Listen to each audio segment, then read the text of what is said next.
साथीहरु जू भएबाट हामी फर्केर आइसकेका छौं। बाटो एकदमै उकालो हैन, मोटो मान्छेहरुको लागि त माथि गएर बस्नु एकदमै गाह्रो रहेछ हैन। माथि गएर बस्ने म हिँड्न सकिनँ गाइस, किनकि म धेरै मोटाइसकेको छु। किनकि तपाईहरुले पनि देख्नु भएको छ कुकिङ भिडियोमा धेरै भन्दा धेरै मैले चिकन खाने गरेर, चिकन मटन यस्ता मासुका नामका चीजहरु लगभग मैले धेरै नै खाएको छु हैन। त्यो भएर चाहिँ म हिँड्न सकिनँ, म बोइलरै भइसकेको रहेछु। बोइलरको मासु खाँदा खाँदा तपाईहरु, तर जे जस्तो भयो नि बोइलरै भयो नि मान्छे चाहिँ अलि ह्यान्डसमै छु होला हैन भनेर एउटा भेलु बाजेले भन्नुहुन्थ्यो हैन, बिल्कुल बिल्कुल भनेर कुरा गर्नुहुन्थ्यो। त्यो हामीले निरन्तर देखाइरहेकै छौँ भिडियोमा हैन। सायद ल हाम्रो क्यामेराम्यान क्यामेरा लिइसक्यो, म गफ गर्दै हिँड्ने हो, मेरो कामै यही हो, गफ गर्ने चट्ट युट्युब भ्लग स्लग बनाउने, के ब्याकतिर लगाइदिनु फेसबुकमा हाल्ने हैन, चट्ट युट्युबमा हाल्ने।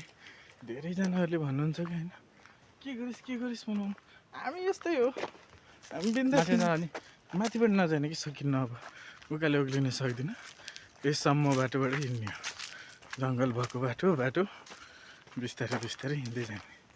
नसकिने रहेछ अब त, खै किन कुन्नी। आज हाम्रो चिम्सी भाइले चाहिँ फिस फ्राई खुवाउँछु भन्नुभएको छ। आज यहाँ जति पनि आइएछ स्पोन्सर सब चिम्सी भाइको हो, किनकि चिम्सी भाइले हामीलाई धेरै माया गर्नुहुन्छ। आफै यता पनि रहेछ त यार, यति ठुलो जनावरहरू यहाँ पनि राख्नु भएको रहेछ यार, त्यो पनि देखाउँछौँ हामीले हैन। रेगुलर आमामा माथि गिद्धहरू हिँडिराख्दो रहेछ, यहाँ यति ठुलो गिद्धहरू पालेर राख्नु भएको रहेछ।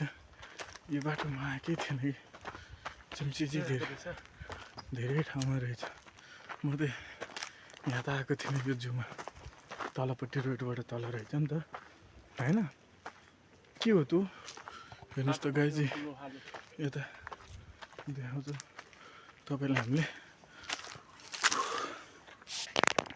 बाटो कडा छ, बढी नै स्यासे भयो, निरन्तर देखाउँछौँ। यही हेर्न सक्नुहुन्छ, उल्लुहरू चाहिँ यहाँ धेरै राखिएको छ।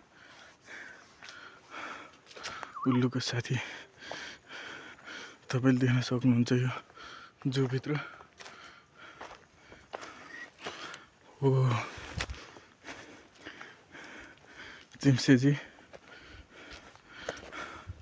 यहाँ तपाईँले देख्न सक्नुहुन्छ जूमा।